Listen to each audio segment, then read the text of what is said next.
and then she moved out to Los Angeles, and she picked up the baton there. She got really tired of being frozen, so I could get that. Who wants to do that, right? So she moved out to Los Angeles, and she's been working nonstop ever since. And she divides both her time, both as her character.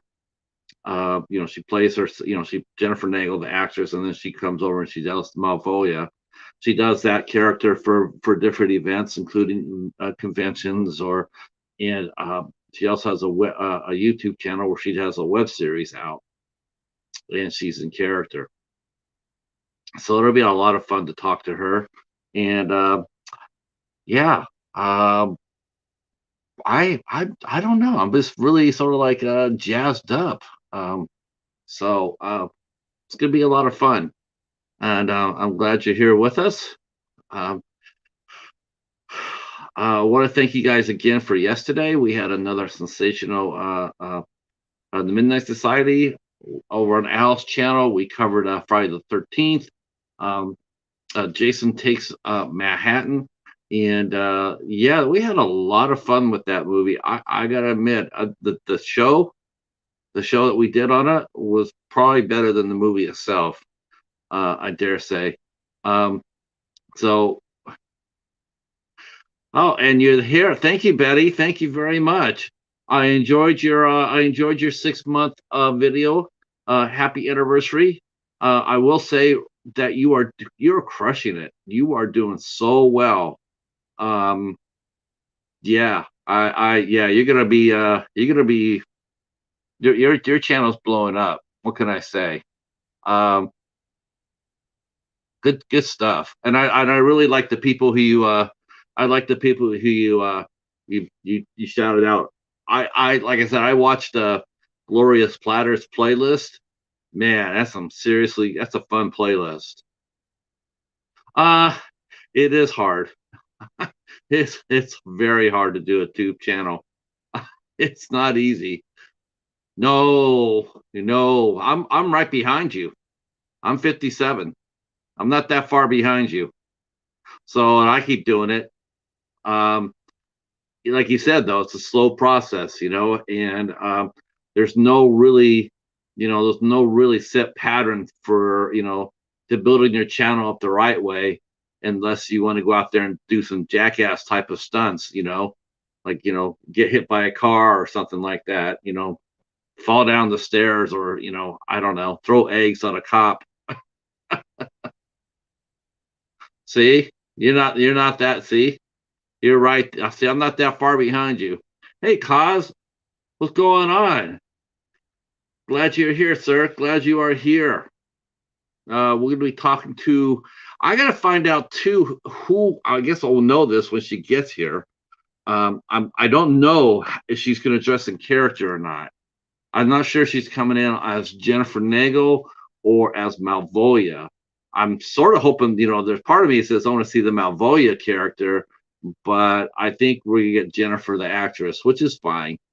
But the Malvolia, I love that Malvolia outfit. She looks absolutely glamorous.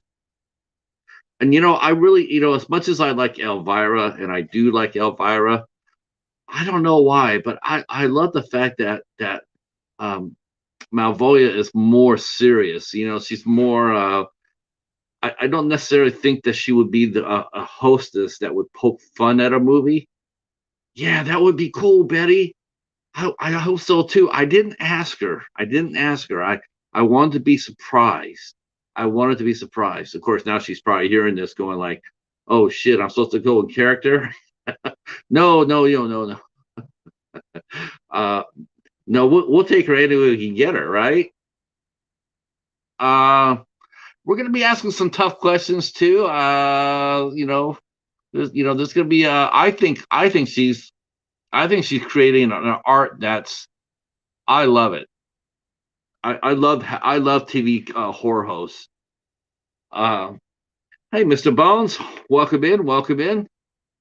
The wrench is here, the cooler, the Dalton of the show.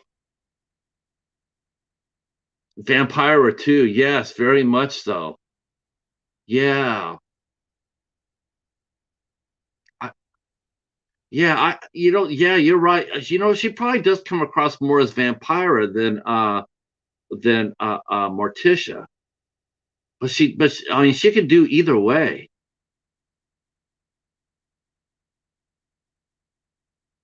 Uh, and yeah, she's a busy lady.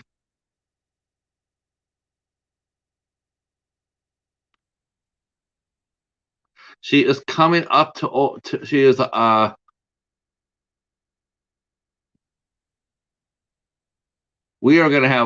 gonna be a very interesting interview. She's got her own series on. She's got her own series on, which is she's on her web channel, on our YouTube channel, Malvolia, the Queen of Screams. Um, I'm looking at her list of credits right here. Oh, she's got an Amityville credit. That is so. I'm so happy. I'm so happy for that. Uh, okay. Let's see. Oh my gosh. Oh my gosh. Okay. Well, you know what? We're gonna. My God. Okay. Oh boy. This is gonna be a lot more interesting than I thought. But we'll get into it for sure. Uh, I will. Oh yeah, the calendar. I guess I got to do the calendar. So this is our fourth week of. There's 5 weeks here in April. Um, so today, as you know, we're talking to Jennifer. Hey, Star Lord, welcome, welcome. Waffles is back, ladies and gentlemen. Michael is back. Heroic Waffles, the guy with the best YouTube channel name, is back with us. He took a brief hiatus, and he is back. We dropping his link. We'll be dropping his link down, and you can guys all go back over and re-up with Waffles. He is back. So happy for that. Oh man, we're glad to have you back, man. It was sort of depressing without Waffles floating around. It's like who has the cool names now? Everybody's cool. All the coolest name in the on YouTube is gone. It's sort of like left a hole in the community. Hey Jaden, how are you? So tonight we're talking to Jennifer Nangle. Um, we it's gonna be a lot of fun. Hey Claymere, how are you? Doing good, doing good. Um, yeah, I feel sort of like I feel like I feel like I should have I might be walking inside of a bear trap today, but we will see. I well, we'll see. Um, it's gonna be interesting interview. I'm telling you right now. This is gonna be one for the books. Um, so Jennifer is here today. And then tomorrow we have the return of our friend, singer-songwriter Steve Hartso will be here. He was on the show once before, and he's coming back tomorrow. He's got a brand new record he's prepping to drop called King of Small Talk. And we'll be hearing the first single tomorrow. He'll be performing his first single from this new record tomorrow, along with maybe a couple of other songs. And he'll be here at 8 o'clock. Wednesday, I'm not really sure of. I'm sort of like, I don't think it's going to happen. I had a guest for Wednesday, but I hadn't heard from him. So I think Wednesday we might be dark. I might be doing a Catterday video on that night. I don't know.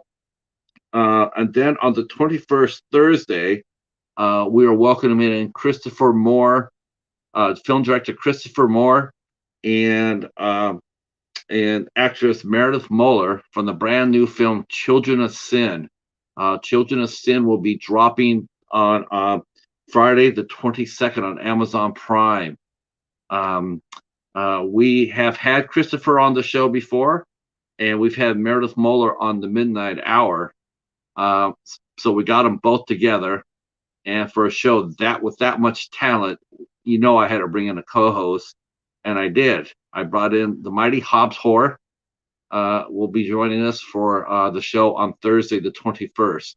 So me and Hobbs will be interviewing Jennifer. I mean, not Jennifer, but Meredith and Christopher. And then next Sunday, back back here, we're doing Friday the 13th. Jason Goes to Hell. Jason Goes to Hell will be here next Sunday. That is actually a divisive movie, which I don't understand how it is, because I mean, I don't know. I just can't wrap my head around it that this is like the worst movie in the series for some people. I really did not like part 8 at all. I like part 9. I like Jason Goes to Hell, so that'll be a very interesting show. Have Jason Voorhees as a host? I would have no problem with that. I really wouldn't, because all I would do is just put the Cheetah on my shoulder, and this, that'll be it. What's one blade of machete versus 2 paws of death? 10 machetes. On the 25th, next Monday, we are welcoming in Chris Lowinger. Oh, here's our guest. Let me go get our guest. Okay, everybody, put it together. Put your hands together for our lovely guest, Jennifer Nangle.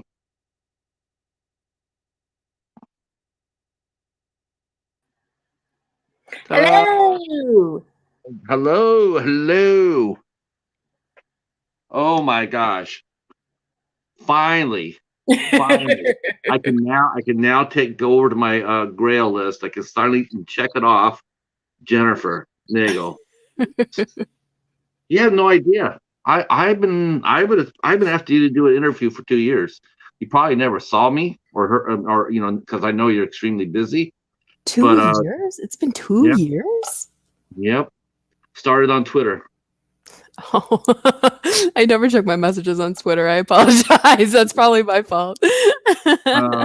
Twitter, then on Instagram, and then on Facebook. Because I was doing I started this series as a written format, and so I would just so I've done some other movies, other interviews over there, and then I moved it over here to YouTube when I started my channel, and it's like one of those it was just like, I know I can get it. If I can just get my channel big enough, so she'll come over and hang out with us for a little bit. You didn't have to make your channel so. I mean, I'm glad you made your channel big, but that didn't persuade me to come over. I apologize. I didn't see it. Well, I'm not really surprised, because I've seen your between you and your character Malvolia, who we're going to talk about quite a bit actually. I can understand that. I truly don't understand how, do you ever take a day off? Yeah, recently I have, yes. But for a while there, I was a workaholic, crazy workaholic for sure. Oh my gosh. You must be just absolutely just in demand, like insanely. Like you must be everywhere all at once.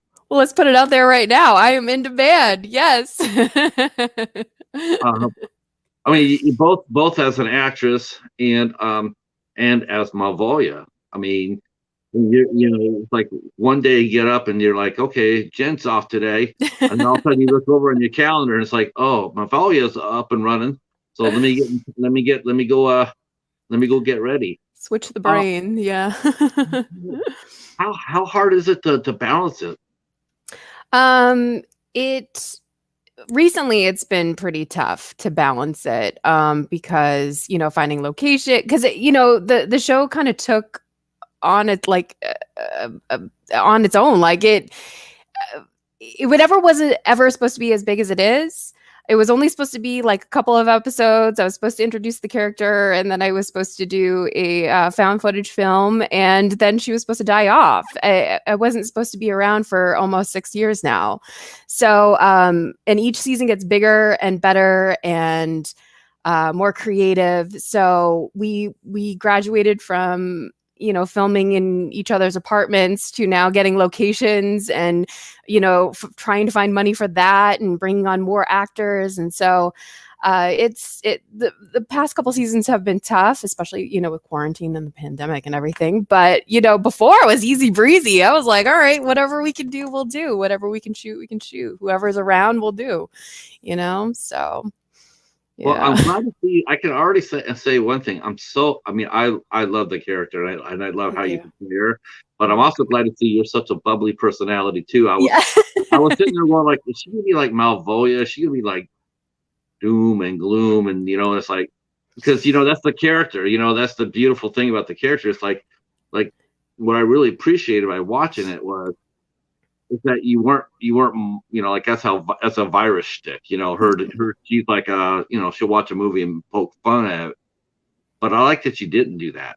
Thank you. That was my main goal. I props to Cassandra Peterson for having the career that she's has had, but I did not want to go that route. I wanted to be mean and evil and dreary and drink people's blood and kill people. And my role models for this were Vampira and Morticia Addams. So I feel I've hit that pretty close. Yeah, I did.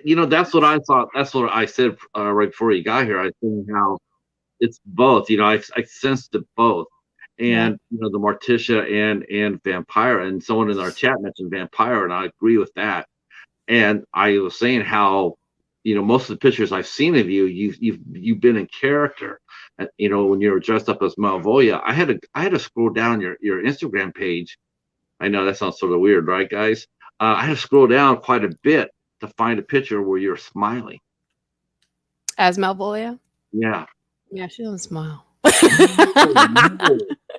That's what got me. It was like, okay, it was sort of like more scarier than when you weren't smiling, because it's like she smiles when she, laughs. Like the laugh is very evil, but other than that, there's really no smiling. Let's see, everybody in the chat's coming in. Hi, Al. Speaking of vampires, my co-host on the Midnight Society, Al Lucard, is here. He's our resident vampire. And then Lister Mate 2, Jenn Nangle changed my life, and I love her. That's awesome. That's awesome. Hey, Anthony. And of course, everybody's saying Morticia Addams is legend, and then Al throwing up his calling card. Yeah. So what I I generally really do my homework really, really well, and I generally do. I mean, as far as the questions I have for you, I do. But I think I might be slipping on a banana peel later on, and I hope that we can go through this, because I really want to talk to you about this. About a director, and I hope that we can do it and we have fun with it, because we should. Okay. I'm scared. Okay, here we go. Oh. Hey, I scared Malvolia. I hadn't even brought in the Cheetah into the action yet. So tell us a little bit about your background. I only have a couple of preset questions, and that's really one of them right there. Is like, tell us where you were born and raised at. Yeah, I was born in a town called Melrose, Massachusetts, which was close to the hometown that I grew up in until I was 18, which was Danvers, Massachusetts, which a lot of people probably don't know about. But when I say Salem, Massachusetts, y'all know. Danvers was Old Salem. It was part of the whole Salem witch trials and all that kind of stuff. For the first 6 years of my life, I grew up in a haunted house where 2 full body apparitions have been seen and stuff like that. So that's kind of cool. I live in like a cool historical area, near Boston. When I was 10 years old, I went and saw a stage play of The Sound of Music, where family friends who were younger than I was were on stage, hitting their mark, singing songs, doing dances. And after I saw the show, I was like, I want to do that. That's what I want to do. And my mom said, okay. And from then on, I just tried to audition for everything that I could possibly audition for or go out for. And when it came time to graduate and decide where I wanted to go to college, I said I wanted to go for theater, and bless my parents' hearts, they were like, over our dead bodies, we don't want you to be an actor because it's such a hard life, But I was determined, and I said, well, if I have to go to college, because I wanted to go straight to New York City and audition. But I said, if I have to go to college, I am going to go for theater. And so I went to Niagara University, and I graduated with a BFA, and then when I graduated, I kind of hung around the Buffalo, New York area and did some shows. I did Shakespeare in the Park and a couple other shows, and I was like, I want to grow. I want to do more. I want this as like my career. I want this as my life, and so I made the decision to move out to LA, and I've been here ever since. Now, your parents, they didn't mind you necessarily being an actor, but they wanted you to have something else to fall back in on. 1,000%. Yeah. Both my parents are educators. They're retired now, but they were teachers, so they knew how it would go. And I'm a Pisces. I had stars in my eyes. I was like, I'm just gonna be famous and make it, and everything's gonna be easy and great. And they were like, oh no, that's not usually how it works. So yeah, they wanted me to have something to fall back on. Yeah. What did you enjoy? But what did you feel the first time you walked inside your first acting class? My very first acting class. Yeah, were you nervous? Were you nervous, scared, anxious? Excited? I think I was always nervous. Always nervous. I was the shy girl growing up. I never really spoke in class. I never really stuck out. I was always really shy. And so going into acting class was very intimidating. And I probably was very, very nervous, but yeah, over the years that's definitely changed, but yeah, I would dare say, yeah. I mean, yeah. You definitely are, you're definitely not afraid to put yourself out there, and send shivers up our spines. I watched a few of your videos on your YouTube channel. I really enjoyed it. It really felt like the ABCs of Death with a very cool and hip hostess, and I like the combination quite a bit. Thank you. Because that's it's sort of like there's a couple of channels on here that do short films. They present short films, but they don't tell you anything about it. I mean, they'll write about it, they'll write the descriptions, but there's not a host, which I really feel like they need. I really feel like it would be cool for them to have somebody there to introduce to films. Yeah, because so many great ones. And I when I was watching your YouTube channel, I got that feeling like this is so cool. You come up there, it's sort of like the Twilight Zone, sort of like the Outer Limits, Rod Serling, Kevin Conway, introducing everything we're going to watch. And I really appreciated that. So what was the first thing you did as an actress? What was the first thing that you got on stage and actually had to act on? It was a Christmas show. I'm trying to even remember what it was called. But a director that was really well known in the North Shore of Massachusetts. His name was Bill Enslow, and he wrote and directed this kind of like Christmas show. And so we sang like a bunch of Christmas songs and kind of reenacted a lot of things, like Jesus being born and all that kind of stuff. So it was definitely Catholic and religious because it's the area from where I'm from. But were you Catholic when you were younger? Oh yeah, I was raised strict Catholic. Yes, very strict, very strict. Yes. Now, have you managed to hold on to that, or is that something that you broke free of when you started acting?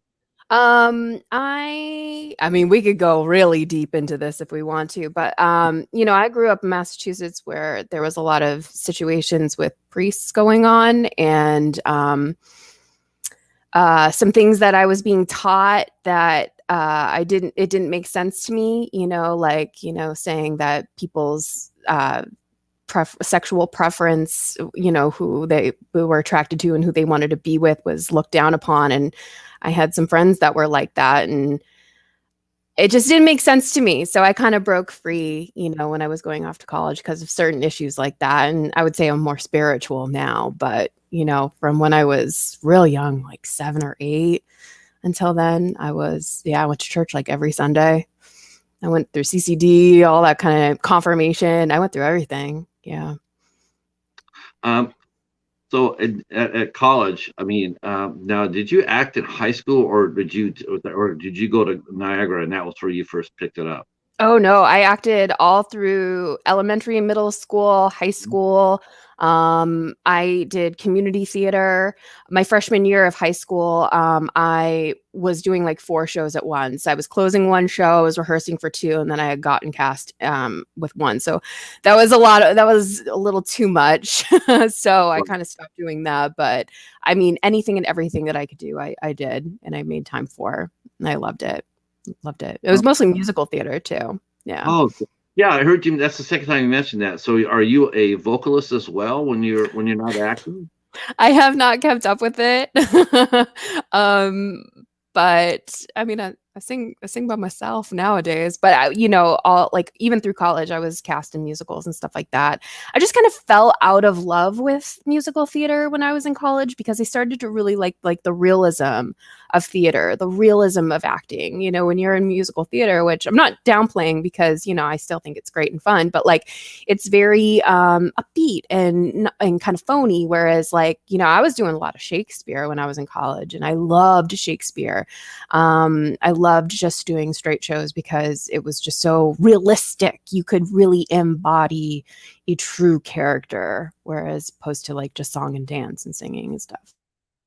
Yeah, that is true. I mean, I love musical theater too, very much. But I'm with you. If I'm a student, I don't want to be stuck there. You Yeah.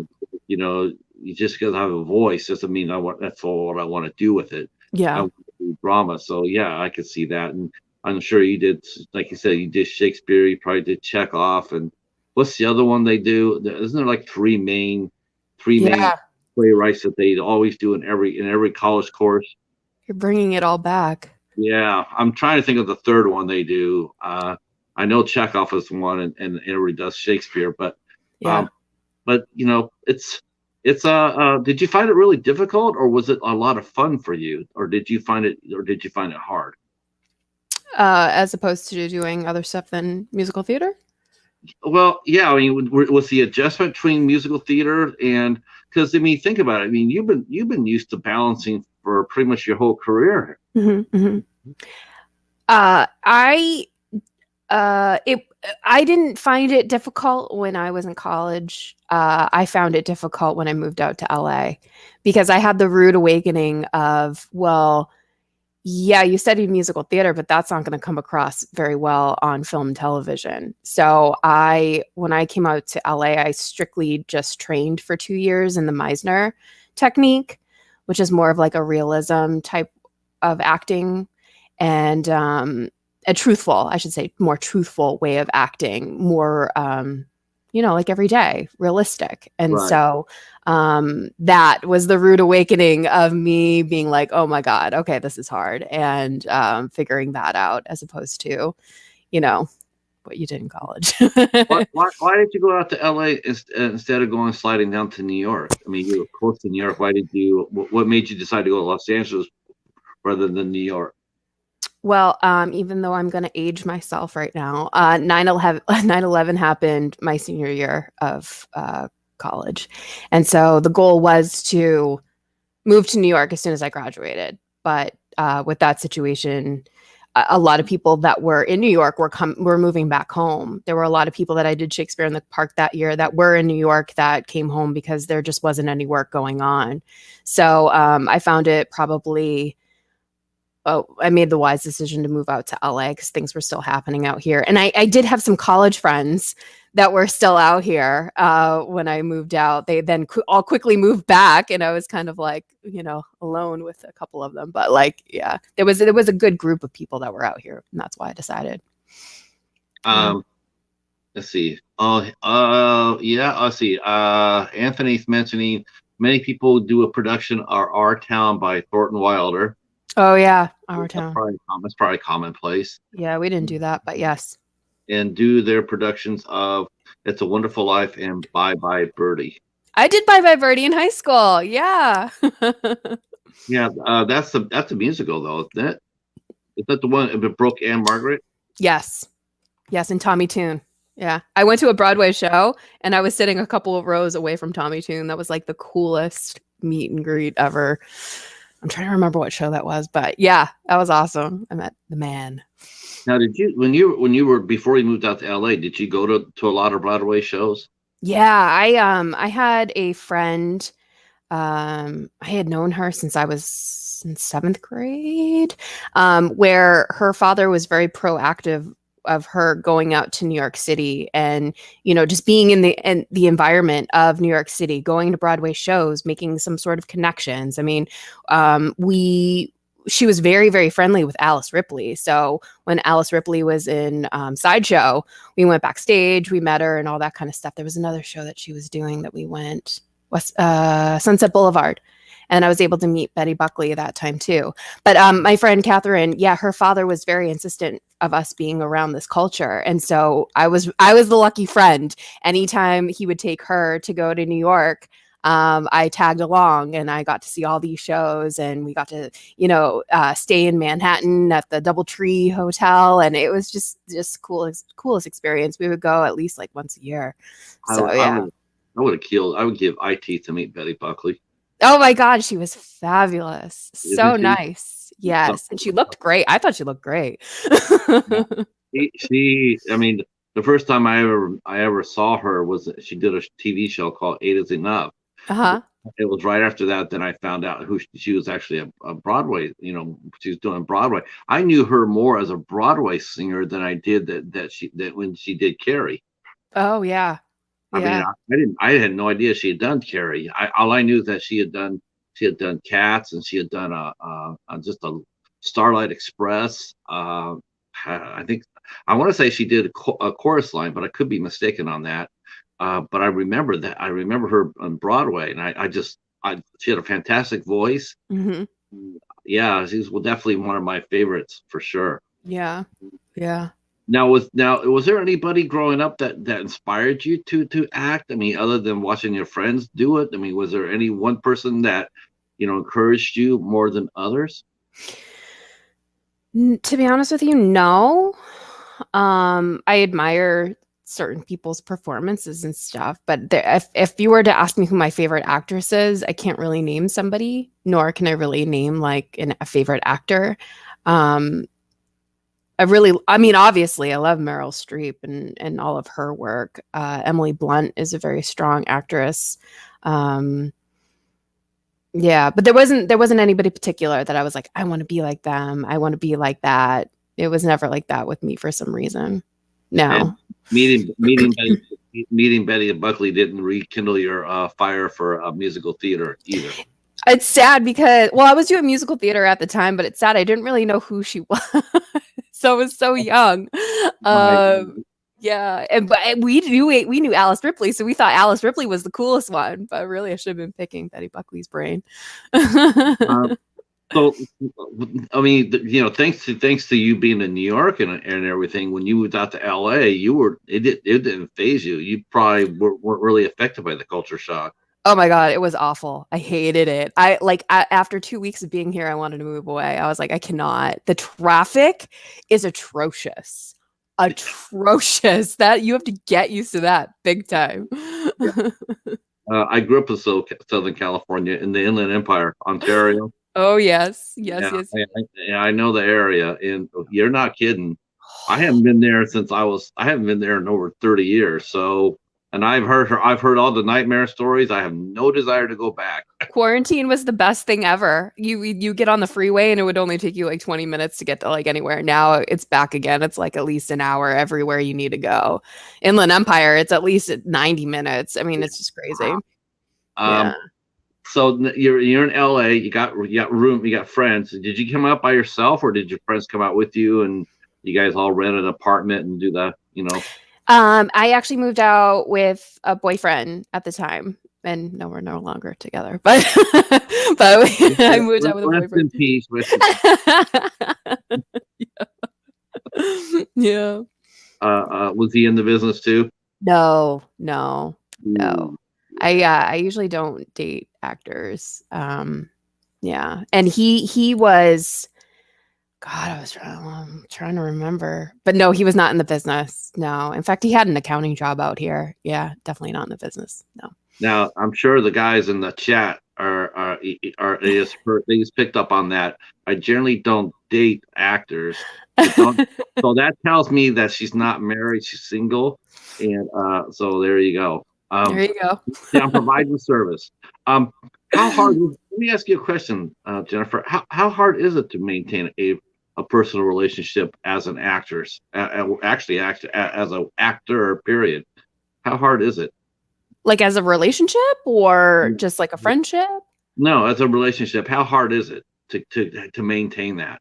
It's not hard. I mean, if the other person, understands like, you can be busy schedules, but you make time for one another. We have great technology now with FaceTime and all that kind of stuff. So, yeah, I don't think it's that tough.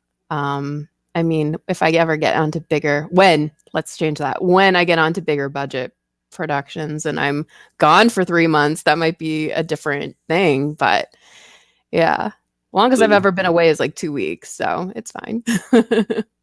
yeah, because that's always been a really fascinating thing. It's like you see so many people go out there, and they'll find somebody, and next thing you know, they're crashing and burning. Yeah. And it's just like, is it because you can't date up here, so to speak, or is it just the pressure of being gone all the time? I mean, like you mentioned the longest you've been gone is 2 weeks, but even when you're not gone, you're still working all the time. I am. I tend to attract other workaholics, so they tend to understand. Um, yeah, I guess it just comes with the territory. Like you got to understand if you're going to be with me, it just comes with the territory. I'm just always going to be writing, creating, working, networking, trying to do something to further my career. Like this isn't just a hobby for me. It's my absolute passion. It's what makes me breathe every day. Like if I didn't have acting and if I didn't have Malvolia, I mean, I would feel so stifled. And I mean, it's such a wonderful creative outlet for me that it just it's there. It is what it is. So the pandemic must have been just sheer hell for you. I mean, it wasn't sheer hell because it forced me to take a break, which was awesome, but I mean, I did do an 8-part series called Quarantine with Queen. I did film other projects with a filmmaker, Dustin Ferguson. He had it so that a lot of times we were just, ooh, I see that face. I saw that I'm just waiting. I'm waiting for the chat. I'm waiting for the chat to let me have it with both barrels. okay. And I know it's coming, and that's what I'm afraid of. I'm waiting for it to come. I'm just waiting for it to come. I'm just like, oh boy, here we go. It's But three, two, one, go. but we would always, he always had it where scenes we were acting by ourselves or, we were only with one other actor and we had, distance and everything. So I kept busy. I kept very busy during the quarantine. Yeah, I see you, Hob. Uh-oh. So yeah, I'm glad you did it. I mean, I'm glad. I'm very happy to see, because I've talked to other creators too. Other actors who had to stay busy during the pandemic, and yeah, because I was really surprised, honestly. Okay, okay. So I mean, I was very happy to see that because I didn't think anything was moving. We were all under the assumption that once the lockdown hit, creators such as yourself, you guys were just sitting here going like, clawing the walls. It's like, and then, how do you stay busy? What do you do? How do you get it done? I mean, you could only Zoom so many times, without Oh my actually. God. I know. I'm so over Zoom movies already. Yeah. I think that's the greatest part about independent filmmaking and especially independent horror is that we don't have rules. We can do whatever we want. We don't have a big studio behind us. We don't have 150 people on our set that we have to COVID test or anything like that. I mean, we were able to stay busy and stay focused. And like Malvolia, I'm by myself. I film in my living room. I'm in my living room, you know? So yeah, you can make Now, it did you happen. put like now? Did you put up? Now, see, now that is cool because I'm thinking a little bit outside the box with you. Now, when you were there, did you submit? Hey, can you send short films between 5 and 10 minutes? As long as they have to be horror centric. Yeah. Send them in to me, and then you could actually have done your whole show from there. Yeah, I mean that's what I do with all the seasons. I go onto Facebook or I'll try and get into a Facebook group or something, and I say if anybody has any short films that they would like for me to host. I do that.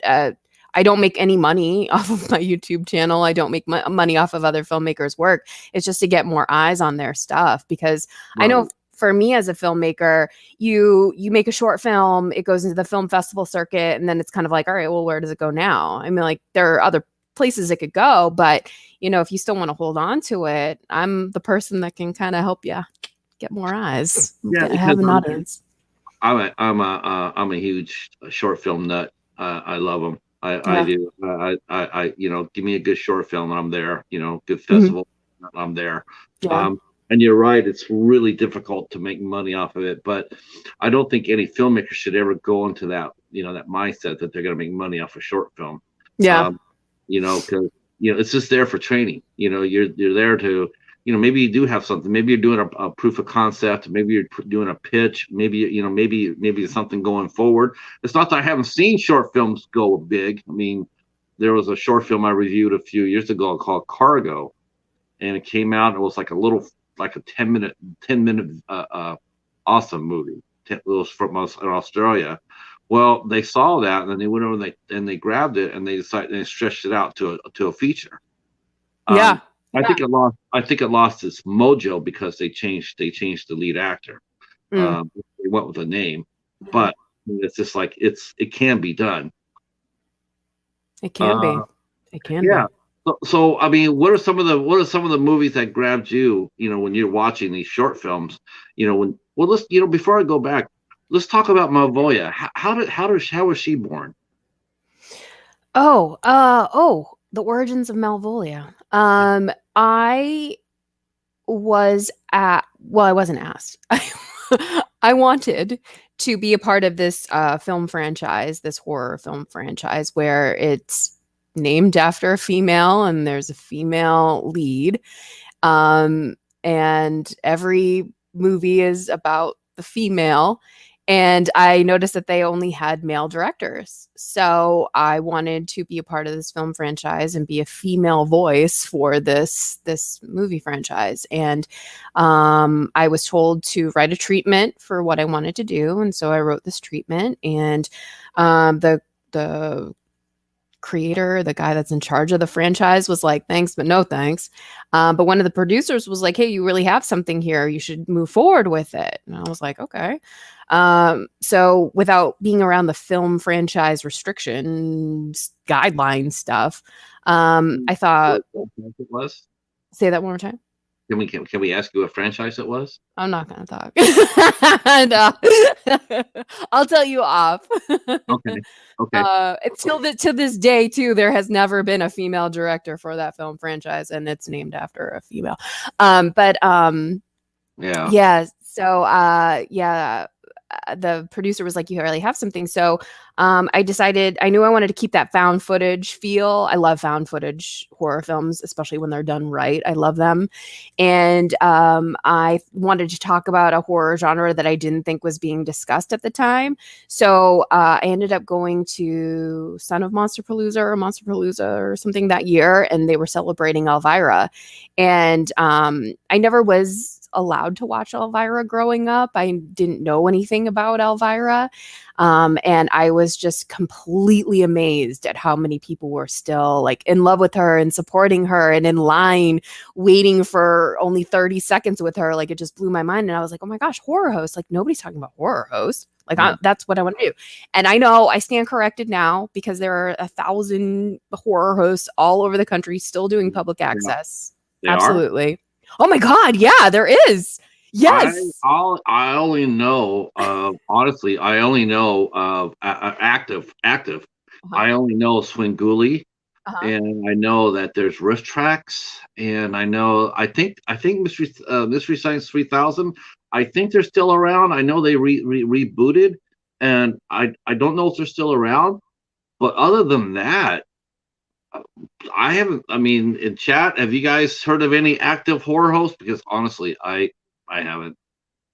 That's we not. We're out in the Midwest. We're in Michigan. I'm in Michigan, and we don't have anything like that over here. We see Swinguli on Me TV or We TV or whatever which one it is, but that's it.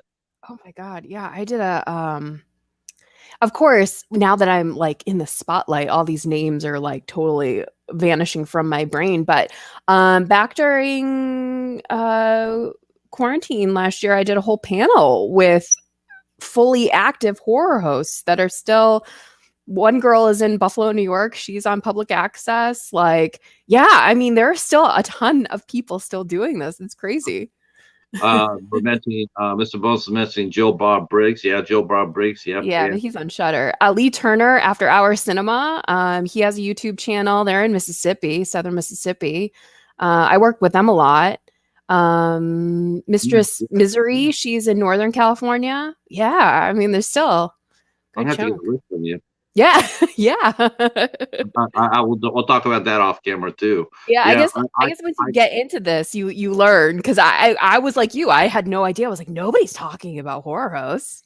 let's see. Hobbs is mentioning some. Are these all active Hobbs? Yeah, Hobbs is a host. Yep, you're right, Rick. You know what? Yeah, I guess you don't necessarily always have to be a host in front of a TV station. You still could be a host on YouTube. Oh, absolutely. Yeah. Sally the Zombies cheerleader, the Yep. Ghastly Ghoul, Doctor Creep. Well, Doctor Creep was a legend. Mummy and the Monkey, Yeah, Mummy and the Monkey. Uh-huh. right? Count Gore, and Hobbs Horror is one. Hobbs Horror is my friend Josh, and he does a Thursday night show called The Midnight Hour, and basically they don't show movies per se, but they definitely talk about horror and I never really thought about that way, but yeah, I guess in a way we do that. We are sort of hosts, horrors, Yeah. but I'm talking like traditional hosts, like when I grew up in LA, we have a guy named Tom Hatton, and he used to show Godzilla movies and Popeye. He, he dressed like he was just a guy, a regular guy, no costume or anything. Just sit down there, and he would host the show. Oh, that's cool. Saturdays was Kaiju, and then Sundays was Popeye. Yep. Here you are. Now. You have an idea. Now, did you have an idea what you wanted to do, or just that you No. wanted to do it? I just knew that I wanted to do it. I wanted to talk about a horror host I wanted to keep that found footage element, and obviously I wanted it to kind of be like about an obsessed fan that, put her through the ringer and all that kind of stuff. And as I was writing it, I was kind of going through a Blair Witch Project moment. Like I was rewatching that movie and the whole publicity that they did with that. I was like, well, I want to make my character real. I want to make this like kind of like, oh, she's a real horror host, And then I thought, oh, well, if I do that, then I'll build up an audience. And then when it comes to distribution, I can already say, oh, I've got all these people that really like it and all this kind of stuff. And so I did a photo shoot. I did kind of like this photo shoot, and I teamed up with certain horror bloggers to kind of unveil this idea that I had. And I thought I was going to get a lot of hate. I thought I was going to get a lot of people like, oh, you're copying. You look just like Morticia. Oh, Elvira, blah, blah, blah, blah, blah. And I didn't. I got the complete opposite. I got so much support. People saw the power and the strength in this character, And so I was like, all right, we're gonna go for it. And so the goal was to do like 6 or 8 episodes for season 1, and then just do the found footage movie. And Malvolia just never went away. Everybody really liked her. I was like, I can't, kill her off now. I can't do that. Like, too many people like her. So here we are. Now, by this time, you got representation, right? I mean, you were represented by this time. I mean, as Jennifer, the actress, you were working with, and you had a manager and an agent. No, I've had a lot of hard times with representation. So no, I was not currently repped. No, I'm not currently repped. So if anybody's watching, really, I'm available. Wow. Okay, I thought for sure, but I was going to say, I wanted to know how they, because to me that seems to be like a golden egg. It's like, okay, I already got an actress. She's skilled, and she's dedicated, and she's got the look, and all of a sudden then she comes up with this, and to me it's like, wow, that's just even sorry. Oh, hi, Kitty. Yeah, that's the Cheetah. He'll do it a couple of times, then he'll sit down. I've given up trying to stop him. Yeah.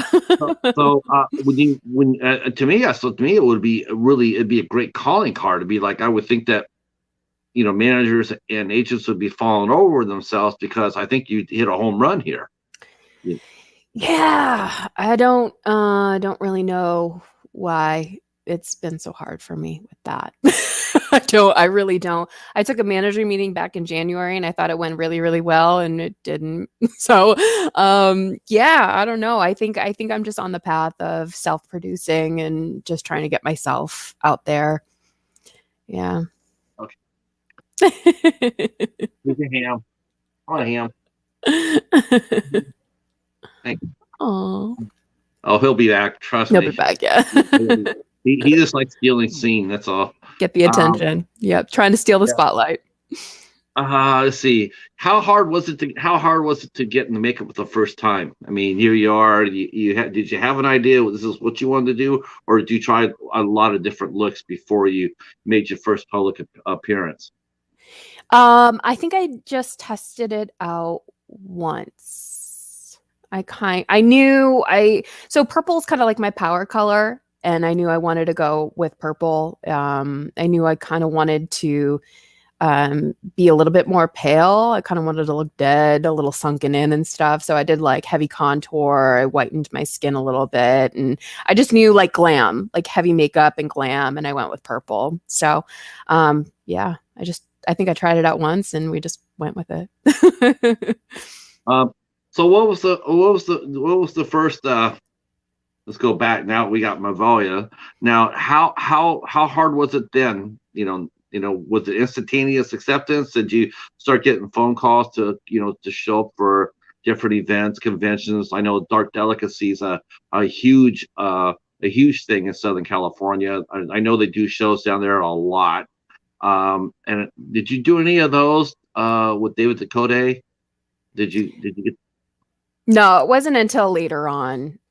In the very, very beginning, I got asked to host a lot of like online film festivals or award shows, especially with the 15-second horror film franchise. But other than that, it was pretty tough. I didn't get Dark Dells until I was invited to CropsyCon by, again, Dustin Ferguson. So I'm just seeing the chat here real quick. I'm just okay. Okay. Yes, I'm going to. You guys don't worry about it. Here, I'm gonna earn my money today, kids. Oh no. Okay. So first, let me preface this with this. You probably know Mike Ferguson, right? Mike Ferguson, yes. Yeah. Okay. So Mike's a really good friend, and he's a great guy. He actually spoke about you, back when I had him on the show. He has nothing but love and respect for you, and so he was on Malvolia. Yeah. Yeah. He's on everywhere. He's a one man industry. Okay.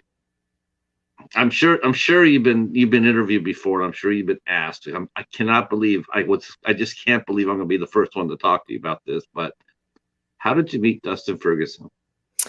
He was casting on Facebook. He put out a casting notice, and I was like, "Yeah, I'm down." So I submitted my information, and yeah, I did House of Pain. It was House of Pain with him. Um, so what was it like? I mean, what was the experience like? I have nothing but love for Dustin. Mhm. I enjoy doing his projects.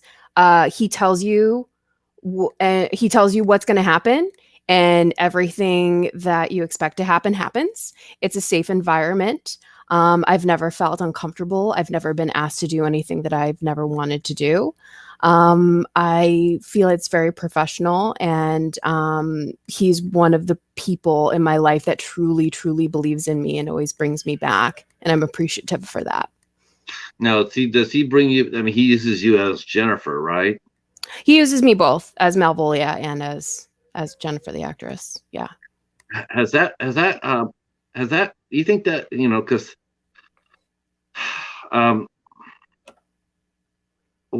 okay, so I mean, he makes a lot of movies, but I watched, I watched couple of them. I haven't watched any of them with you in it, so Mhm.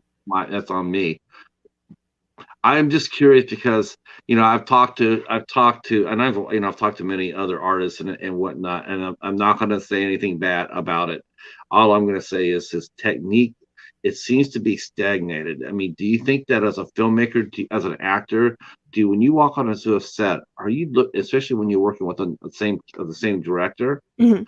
are you looking for growth in a director? Are you looking for them to move forward in their technique like you're getting better, you're still taking classes, you're still, you just don't stop learning. Do you feel some film directors tend to do that? I think I think yeah, I think when you agree to do a project, you know exactly what you're getting into. And that's your choice whether you want to take it on or not. And I feel like every time um, I've worked with a director, you have to make it fun for yourself. You know, there are certain directors that do certain things because of certain reasons, and to shoot quickly, there's a time frame which something has to get done. Or if somebody takes 2 weeks to shoot, awesome. But I just think that you have to ask the questions and understand what kind of project you're getting into before you agree to do it. So whenever I've agreed to do certain projects, I already know what I'm getting myself into. And I'm appreciative to work. I really am appreciative to work. Sure, I I'm not get. I'm not like one of those people that really wants to sit around and wait for someone to give me permission to do something. So when I don't I guess what I'm trying to say is like the reason I self-produce is because a lot of times I get typecasted, and I can do anything and everything. But certain people, especially out here in LA, see you as a certain way, and they will typecast you, and they won't let you do whatever you want to do. So there are certain directors that will let you do whatever you want to do, and you can play the character however you want to do it, and you can make it a good time. And yeah, I want to work. So I mean, as typecasting, I mean, the people when you audition to things, so they ever ask you, it's like, you know, are they pigeonholing you as a screen queen only, or are they how are they typecasting you? Because I mean, it seems like to me you could do anything. I can do anything. The problem is that originally, when I first came out here, it was always the best friend. You can play the best friend. You can play the young mom. You can, do certain characters like that. And I was like, okay, that's awesome. But like, yeah, the best friend and the young mom, they don't really have a lot of dimension. And, in Meisner, you can make that up for yourself for sure. You can make that character, but it starts to kind of wear on you. You want to grow, you want to get bigger and better, and you want to showcase your talent in different ways. And Right. so for me, I was told you could never be scary, you could never be mean, you could never, play the killer. And I was like, all right, I'll show you. So I created Malvolia. Well, then playing Malvolia, people are like, you can't play innocent, you can't be weak, you can't play the victim. All right, well then I wrote That Night, and that went viral. And now it's like, oh, you can't do that. Like it's always going to be you can't do something, So I've spent my whole career out here in LA proving people wrong that I can do what I can. I can do anything, But again, it's always like, oh, well, I didn't see you do that, so you can't do that. You didn't give me the opportunity to do it. So let me ask you a sensitive question, and I'll respect your answer. yeah. Do you think your association with Dustin has hurt your career at all? No, not at all. You think other directors see that and they just shy away from you because of of the budget of the movies that he makes? No, because a majority of the time people lie about their budgets, especially in indie horror. So, um, if they want to do that, that's fine. I'll keep creating my own stuff and I'll keep growing. And then I'll be like, oh, remember when you didn't give me the chance? Well, I won't be giving you the chance. Right. Because I know sometimes that happens. I know that, some actors that if they get cast in low budget films, and they equate your talent to the budget of the movie. They say, "Oh, she's doing those movies. But I'm not a celebrity. I'm not an A-lister. I'm not a B-lister. I'm not Charlize Theron. You shouldn't be judging me on that. You should be judging me on my performance. And I agree. Yeah. But you and I both know that's not how the game works. I mean, I guess. I don't know. For indie horror, I feel like a lot of times people are intimidated by certain people's performances. And I'm going to be straight out. Like, I'm not going to go and kiss anybody's ass to get a part. I'm going to be a professional and I'm going to audition and I'm going to show you what I can do. There are a lot of people in this industry that want their asses kissed, and I'm just not going to do that. Nope. I feel like it's a collaboration. It's not like I should tell you how great you are. I agree. We should be working together. No, I think that's totally right. I just find, it's like, as far as the listing goes, I mean, I might disagree with that. I think we all might disagree with that. I think we consider you a little more than what you see yourself as. Think about it. You created a character that's now nationally known. How many people? It's actually worldwide known. Worldwide known. How many people? I don't know. I got 10 fingers right here. I can't name anybody that's done what you've done with your character in your situation. I haven't known anybody who's made themselves into a worldwide character. So that takes a lot. That ain't no D-listing or D-listing or C-listing to be able to do that. That takes a lot of creativity. So thank you. Give yourself a credit for that. Thank you. But I also know too that's a lot of times when actors, because I listen to commentaries a lot, and you'll hear this a lot of times where some really well-known actors will sit there, and next thing you know, you're seeing them doing some really off-the-wall stuff, and all of a sudden you're like, how's that person there? And then you hear it. Well, I'm doing it as a favor. As a favor. It's like, so basically, they're not paying you. They're not respecting the fact that you're a working professional. They want you to come in there and do it as a favor. Well, I ask for favors all the time, especially through Malvolia. I have to. I have no money. I have no budget, so I ask for favors. Yeah, but I think you but the thing is, though, you're a personality. As far as that goes, and you're, especially for the short films or whatnot, you are actually projecting. You're actually projecting what you want. You want to showcase other people. You're using your character to do that. You're not putting yourself out there and saying, I want to raise $100,000, for a movie. You're when you ask for favors, you're sitting there going like, actually, you're not asking for favors. You're encouraging. They should be encouraged to come to you and be thankful that they have that platform. Well, all the actors that I bring in for my specials and the crew and stuff, that's all done by favors. Yeah. all of that. Um, I think a lot of people benefit from that. I mean, I guess it's a little bit more than the other thing too. You talk about too is that pay to play, like you mentioned Oh about yeah, no. that's it. It seems like it's such a common thing now. I did that once and it was a nice experience, but I will never do it again. I mean, it was up for a daytime Emmy award, so that was definitely beneficial, but like I will never do that again. Um, how do you see yourself as an actress now? I mean, do you see yourself as a leading lady? Does that I don't help you? Does that help you, going forward as far as your skill level goes? Do you feel like, I could, if I got an opportunity, I would be able to knock that off?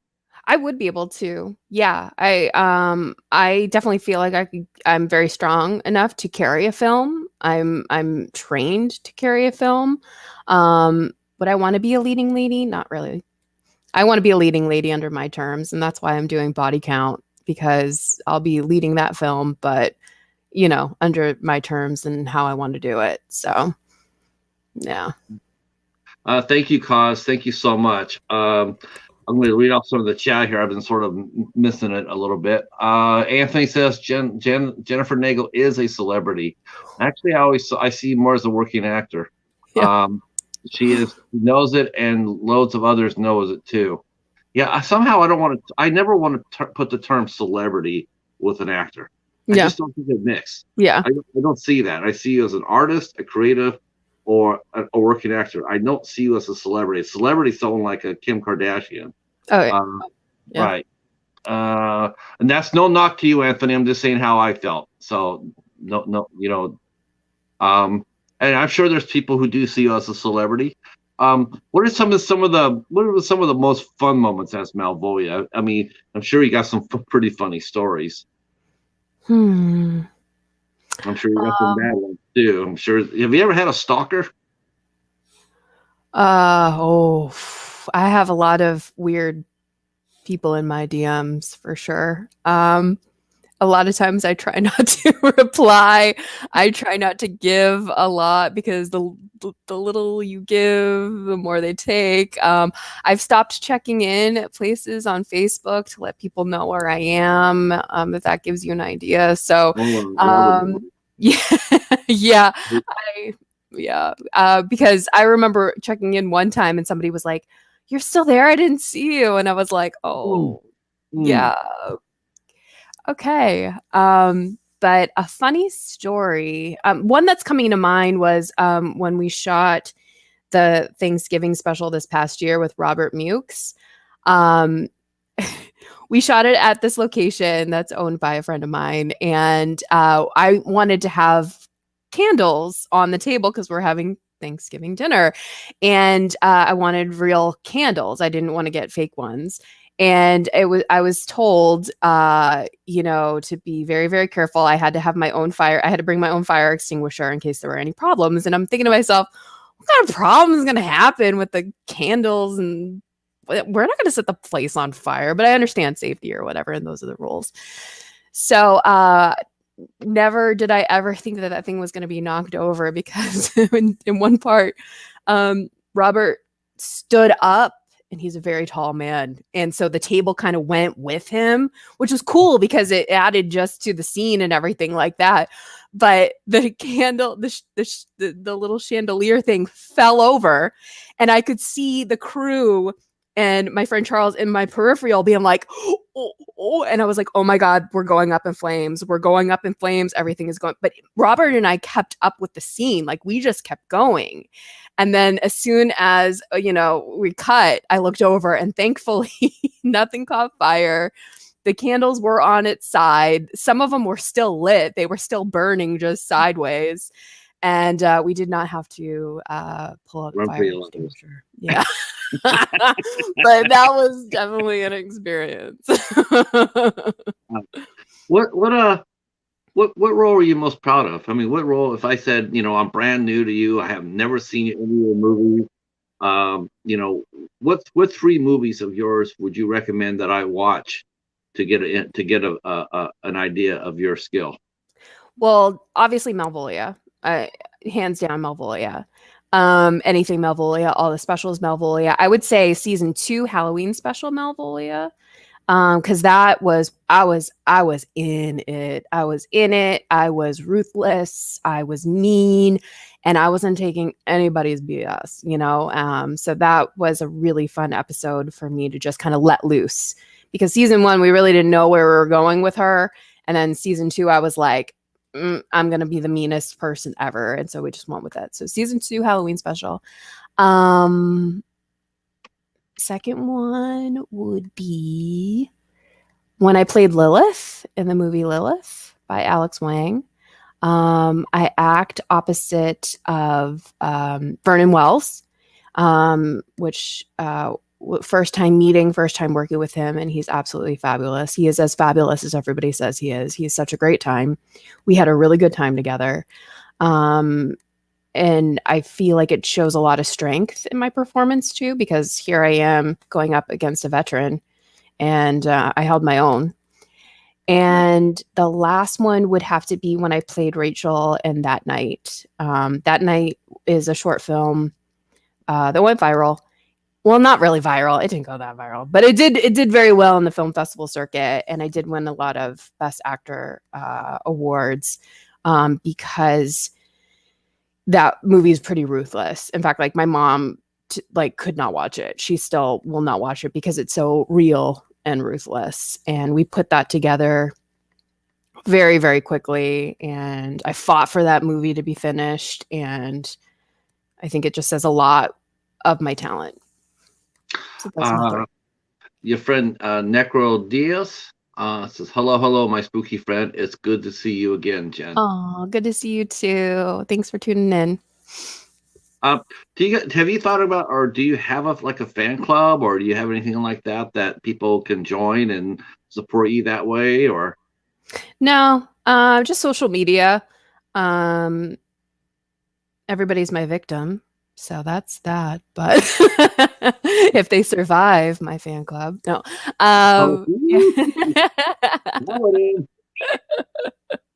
Do you like cheetahs? Yeah, I like cheetahs. Okay. All right. Do I have another fan? You have another fan. There you go. Yeah. He'll probably come back up here and make another pass just because you said that. Yep. Hey. Our friend Michael says that you're awesomely beautiful. Definitely. I totally agree with that. Thank you. Yeah. The part the part about the stalker part, I was actually, you have to control your social media because the costumes are really gorgeous, and you have to admit they show off quite a bit. So you know how that is. It's like honey to a bee. It's like, yep. And I'm sure you get do you have an assistant? Do you have somebody that actually goes through it and screens it out for you so you don't have to worry about that? No. I think what's happened is I've become very, very, very lazy at looking at my messages because of certain things like that. But I got to be honest with you, in the past year, things have really tamed down. So I appreciate all you guys being gentlemen out there, and ladies being ladies out there too, being professional and stuff. But when I first came out, it was a little strange. People begging to be my next victim. I don't know. It was just very weird. It wasn't something that I was prepared for, I guess. Now, have Cassandra Peterson seen seen Malvolia? Has she ever reached out and offered encouragement or compliments? I was interviewed by a couple guys a couple years ago that said for me to watch out for that, because I guess she does scope out the competition, but I don't know, to be honest with you. I have no idea. No, and I don't think I would ever hear from her. No, but yeah, I just think that I'm like I said, I'm just surprised you have any free days at all, because between the acting and that, because it's just, especially now during the summertime. Is summertime your busiest time of the year for you, Jennifer, because of the public appearances? Plus no, for me, no. Summer I feel is pretty slow. I don't pick up Malvolia until August. but I will be shooting body count, hopefully starting next month. So that's going to be a big thing. Let's, So let's talk about that for a few minutes. yeah. What is body count? So Body Count is my horror anthology that I'm making from scratch. I noticed the past couple of years with the YouTube series, the numbers started to dwindle down drastically. And so I wanted to really do something different because I also noticed I really wasn't getting a lot of, support from the horror community because I felt like maybe I was doing the same old over and over again. And I get that. So I decided to do a horror anthology that was my very own because I've hosted other people's, but I wanted something that I could have control over and have more say in like what my character did and everything like that. So it is 5 tales written by various people in the horror community, and including myself. I wrote one. Oh, And I'm also writing the wraparound story. And basically, Malvolia gets brought down to a police precinct because she's been caught doing some not very good stuff with, because there's dead bodies there. So, so she's interviewed, and before she says that she'll tell the truth and answer any questions that the detective has, that she has to, he has to listen to her tales first. And again, like I said, there's 5 tales, and within the 5 tales, either the detective will learn some things or he won't learn some things, and that may result in the ending. I think that's the right amount of film of stories you can tell in a good anthology is 5. Yeah. 5. That's about it. I mean, Yeah. what have been? Do you like the anthology genre, or do you have any favorites that you could mention? Um, Well, 1031 and 1031 part 2, obviously. I mean, the host of that is just amazing. No, there are really good stories in those movies too. Yeah, I think Hobbs has. I think a few of the folks in the chat have 1031 Yeah. and part 2. Yeah, I know Hobbs does because he mentioned it. Yeah, I, I admit I have not found a copy yet, but I will. I'll find one. It's all on YouTube through Kings of Horror, 1031 and 1031 part 2. So you can see it on Kings of Horror if you want to. I want Um, a copy. oh, you want a copy? Oh Yeah, yeah. Scream Team Releasing should have one, I think, if they're still selling it. But I also enjoy Body Bags. It was with John Carpenter. He Right. hosted that, Body Bags. Tales from the Crypt, like pretty much any Tales from the Crypt. Those are great. I watched one called Holidays, which I really enjoyed. Let's see, I watched Ghost Stories. That's excellent.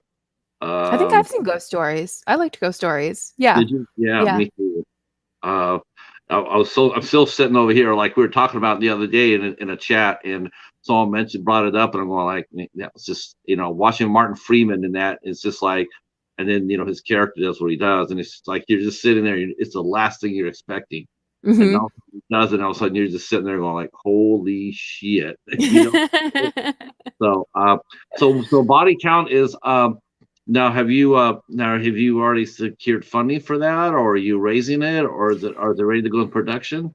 So I did a 45-day Indiegogo, which was not as successful as I was really hoping it to be, but we did make some money. And a really great friend of mine, Ron Perty, who is also one of the writers for Body Count, recommended that I take this money and shoot the first segment of the anthology and then use that to secure more funds, which I am totally going to do. So within the summer, there's going to be another probably crowdfunding to finish off because What story are you going to shoot, Jennifer? Are you going to shoot yours or are you going to shoot somebody else's? I'm going to shoot mine, Attack the Wolf. Yeah, that's the goal. What's it called? Attack the Wolf. Attack the Wolf. Yeah. It's based on Marilyn Monroe's. She did a interview. Oh God, I'm trying to remember, but it was something like The Wolf Attacks or something like that. And it was about her Me Too situations in the industry. And it just really inspired me because I have a lot of those as well too. So I was like, let's let this be therapeutic and get all this out and, kill some people So while we're so at it. you've had to deal with, yeah, I mean, let's be honest, we're with each other. I mean, you're definitely a very attractive woman. Thank you. And, you have a beautiful figure. Thank So you. it attracts this honey to the bee, bees Yeah. to honey. So did you get a lot of that when you came to LA? Did people start talking to you like that as soon as you got in? Not as soon as I got here. No, it just kind of slowly happened in the horror community, unfortunately. And it wasn't even coming with Malvolia. It was, and mind you, I didn't have it very bad. I didn't find myself in any like really bad situations. But I mean, there have been a lot of them that you look back on and you're like, oh, that was weird. Like, why did that director invite me over to his apartment to read a script that he never casted me in? Yeah. I mean, it was just like little things like that, so But has that gone down for you? I mean, or has this? yeah. Okay. It's gone down for me because I'm more aware of the little red flags. Um, and yeah. What are some of those red flags? Basically, I went out one time, I met up with a director and we met for breakfast. And, I thought we were going to be talking more business than personal, and it changed to more personal. And I was kind of like, okay, well, I met up with this other one director that said that he only really works with friends and that's why he had to get to know me. Well, that turned into a situation. So right then and there, I kind of knew that something was up, like when he was asking me personal stuff. And then at the end of the meeting, well, what I consider a meeting, I was told, oh, okay, well, so usually I start off with breakfast and then we move to lunch and then, dinner. And then, I have this thing on Thursday night that I invite people to, and then we can do drinks and stuff. And I was like, that sounds like a date to me. It sounds like you're graduating me to these dates. I'm like, this isn't, and I've only worked with that director one time. And he only gave me background work. So yeah. Oh, wow. Do you get approached a lot by other actresses? It's like, do they ever come to you for advice or what have you? I've had a couple people approach me for advice. But my whole thing is that you always have to go with your gut. If it feels off, if it feels weird, it's weird. So don't do it. And it's funny too, because that director did come back and after another actress, for advice with that, because I was like, look, I don't want to go over to his apartment. I don't want to go to his place. What should I do? And she was like, well, the perfect excuse is COVID. She's like, use, COVID as an excuse and that you're only going to do, like video interviews or video chats or whatever from now on. And I was like, that's great. That's a great idea. So that's a great tip for everybody. Use that because it worked. And he never contacted me ever again. It just burns my ass, though. I mean, can I be honest with you? It burns my ass when, you see that, both for male and females, because it happens for the males too. Oh, totally. You know, Absolutely. Yeah. much as women. I mean, I think people are. I remember when Terry Crews came out and he commented about how, how it affected his career. And you Yeah. see Terry Crews and you're thinking, man, if he came within 100 yards of that guy with the wrong intentions, he'd break you in half. I But know. Yeah. yet there it was, Yeah. and he was trying to get a job, and that he was being he's being approached in a way he didn't want it. Yeah. It really shocked me, but it just proves the point that it can happen to anybody at any time. Anybody. And you have to realize too that the show business is like an attention seeking kind of business. Narcissists are constantly around in this business. They will use you and abuse you and drain the energy from you and then just leave you without you even like realizing what happened. So you really have to educate yourself and remind yourself that this is a business. So Right. if it becomes personal, that's when you should probably stay away because it doesn't have to be personal. It's business. I'm going to turn to the chat here for a few minutes. I'm going to open it up and while we continue our discussion. If you guys have any questions for Jennifer, please go ahead and drop them in the chat, and we'll start feeding them on to her. Let's see. Anthony saying, Jen, you need to talk to Jeff Burns from Super Geeked Up. He'll know. Oh my God. He wished me a happy birthday. I totally didn't. I didn't respond to anybody for my birthday. So if you wish me a happy birthday, thank you. So yes, I will. I will contact him. I will contact. Oh, so Jeff. you acknowledge your birthday? I know a lot of people don't. Yeah. Yeah. Okay. Yeah. When was your birthday? It was on March 11th. Okay. Yeah. Happy belated birthday from us here at 8 Questions With. Thank you. Thank you. So what do you like to do for fun? How do you relax? How does Jennifer Nangle relax? What do you fun? What's fun? I don't even. No, I'm just kidding. I'll watch a movie. I get sucked into crime docuseries. I'm so into like true crime. 48 Hours, Dateline, like that has my name written all over it. Murder is relaxing to me, I guess. I also I took up running, so I run. I really love to, go hiking. If I have time, I love to read. I am a huge reader. It's just time that's kind of hard. Yeah, because now things are opening back up. I mean, are you getting more and more calls to do more films and other projects? No, this is the slowest of the slow for me for some reason. So, so I'm available, y'all. Yeah, I was gonna say, I mean, is it because I was gonna say going into the summertime, you must be. Do you how does that work for you?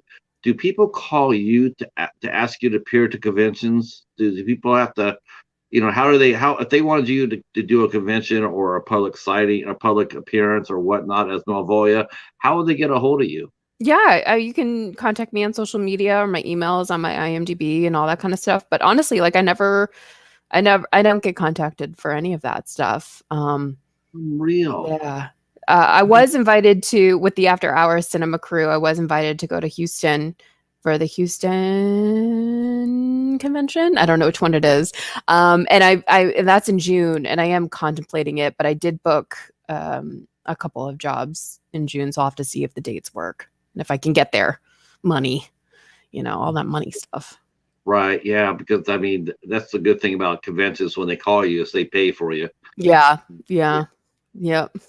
I'm sort of blown away by that. I was just thinking, hell, if I ran a convention, I mean, you'd be the perfect guest. I mean, and I'd be there in a second. Thank you.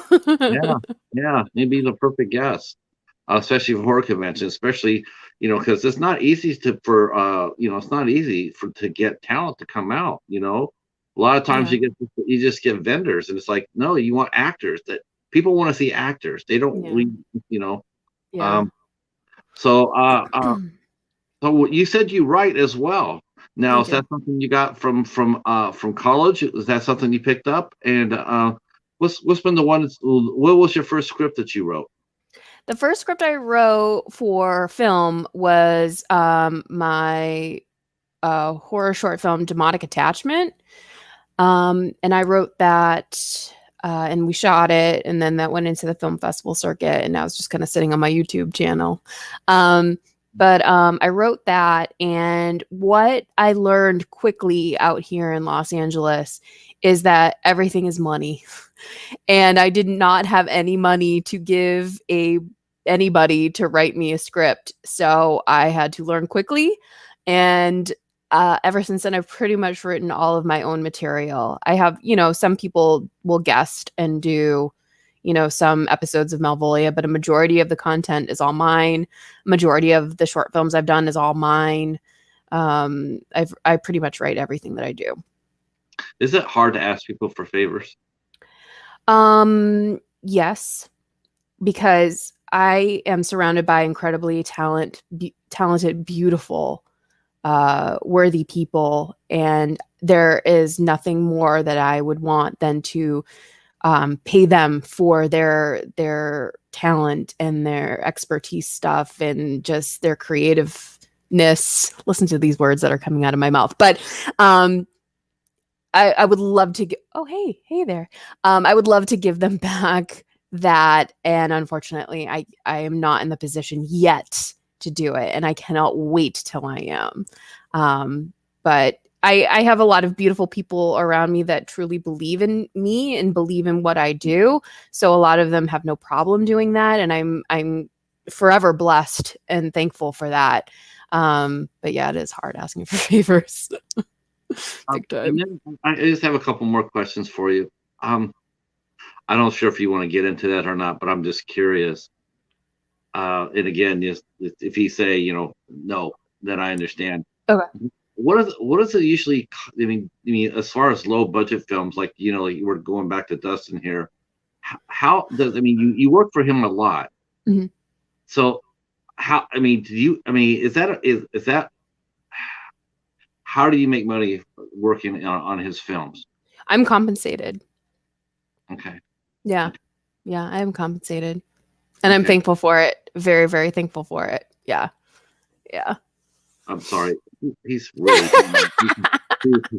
he's really you should see him right now. He's looking back and I was looking here. Oh, come on. Hey. Dang. I'm sorry. Come on, buddy. It's fine. So what's your plans for this rest of the year besides body count? Is that the main focus or are you gonna be auditioning for because I hear LA is like it's almost like pilot season all year round now. Yeah. So will you be auditioning for anything else while you're raising money for body count and shooting it? I would love to. I would love to audition for something else. Currently there isn't anything going on for that. But so yeah, body count is pretty much the main focus. I do have another feature film that I'm trying to get off its feet and maybe shoot in the fall. But that is going to need a budget. And Malvolia Indiegogo was kind of like the trial to see how easy it could be to get 10 grand. And it was very difficult for me. So yeah, so we're kind of like, I don't know anybody can just drop, that's a lot of money to try to raise. Yeah. Well, I've definitely seen a lot of people do it. I know now I need like kind of like a team behind me to help me out. It just can't just be me. I also need people that have different contacts. Cause like a lot of the people that were helping me, we had the same contacts. So like everybody was seeing the same thing, wasn't reaching like new people. I also feel like I got shadow banned. Like when I was doing my Indiegogo, a lot of my numbers, especially even on my personal site, my numbers were down. And, it's been probably 2 weeks since the Indiegogo has ended and my numbers are now back up. So I know horror gets shadow banned a lot and having you shadow banned on Facebook or Instagram or both? Instagram, big time Instagram, especially and then I tried to do a Facebook ad, but they didn't like the title body count. So, Facebook, it's just an asshole site run by the biggest asshole. Totally. Yeah, I'm sorry to hear that. Yeah. Let's see. Let me go over here and see if Gus. Yep. Let's see. Yeah, people are commenting on the Cheetah. I should do a Cheetah horror con. Okay. Yeah. He likes to look at my tail, guys. Yeah, his tail is pretty tight. Yeah, you're right.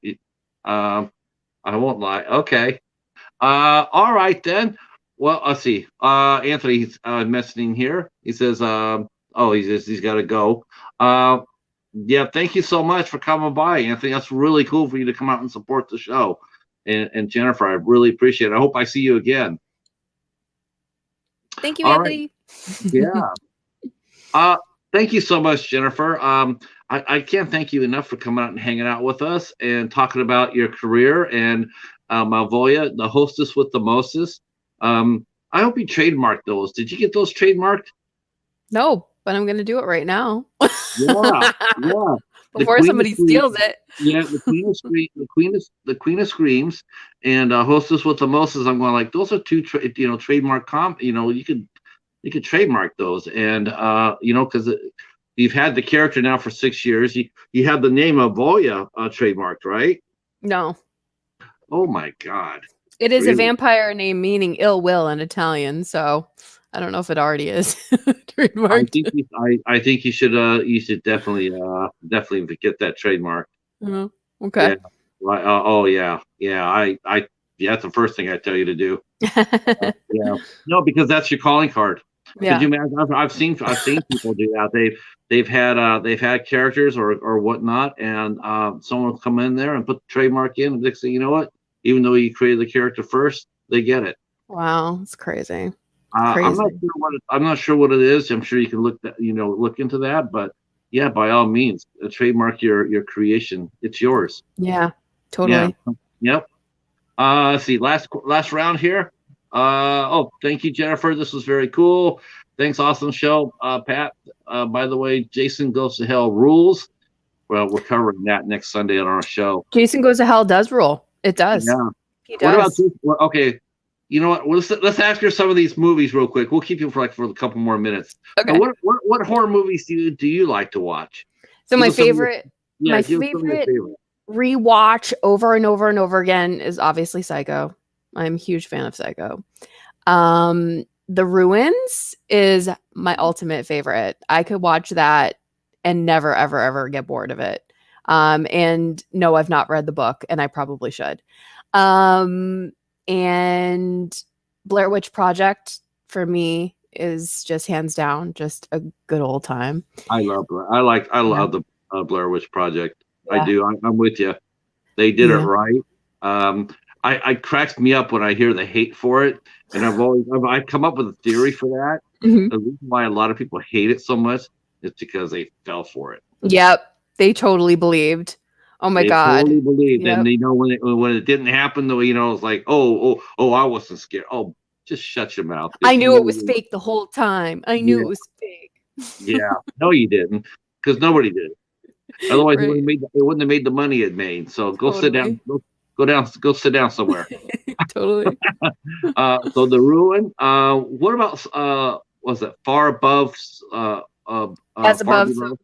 Yeah. How about that one? I love that. I love that. I love it.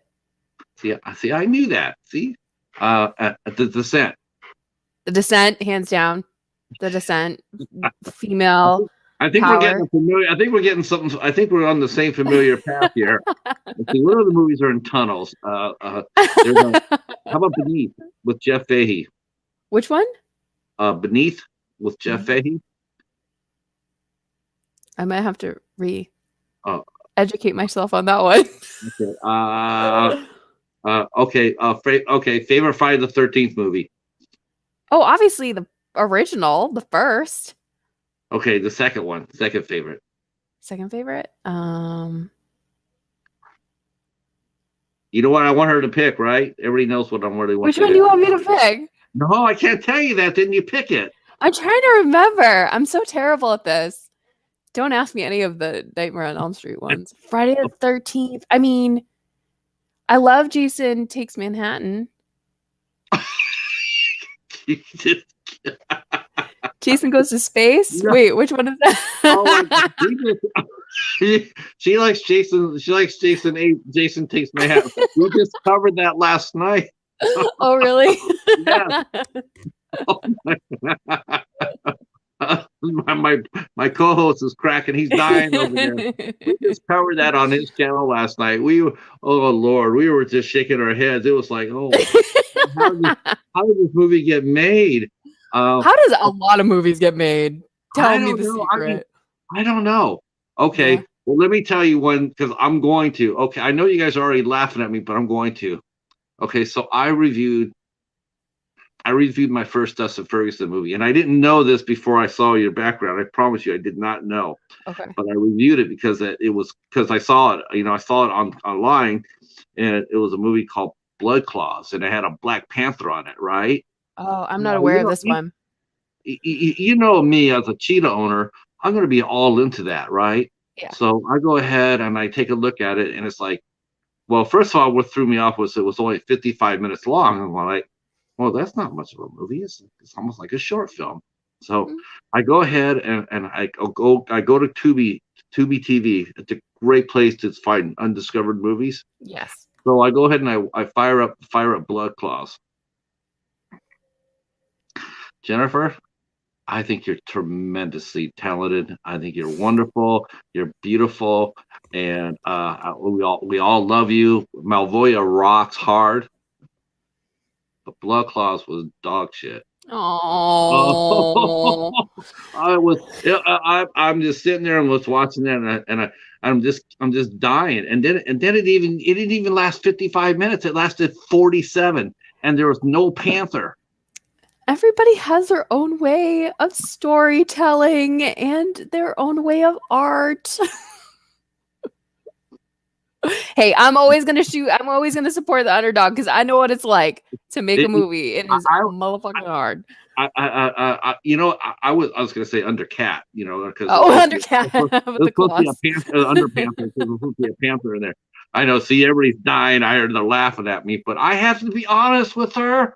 I I mean, you mean, can be honest and you can have your opinion, absolutely. But I'm just gonna say, and this is for everybody, making movies hard. And if you have no money, it's even harder. And you got to do the best you can with what you have. So um, yeah, yeah, I agree. I props to him do. for even finishing it and putting it out there, having the guts to put it out there, because that's even like the hardest thing. You put yourself out there to be, exposing your just innards, everything. And so I say, Let's see. It is an underdog, and the dog ate the cat. It's an underdog, and the dog ate the cat. Not in blood claws. There's no cat in it.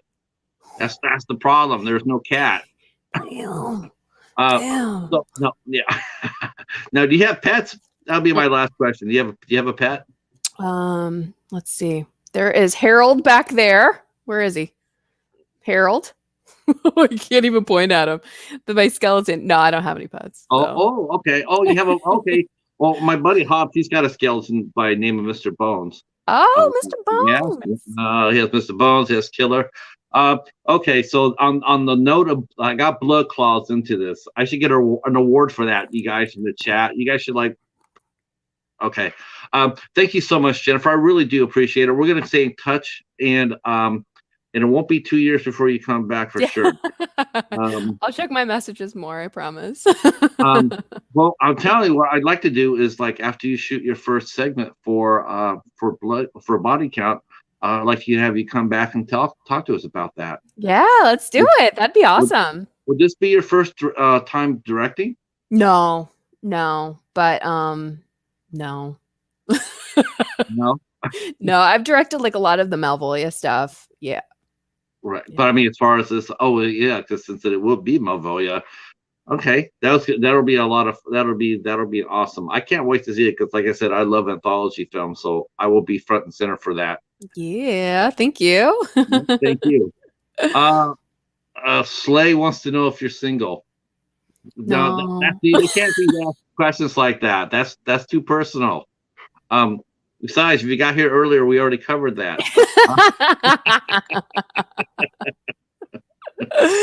All right, everybody. Say goodnight to Jennifer. We'll be back tomorrow night with singer-songwriter Steve Hartso. He's got a brand new record coming out called King of Small Talk, and he'll be debuting a couple of singles from the album tomorrow night, and that will be at 8 p.m.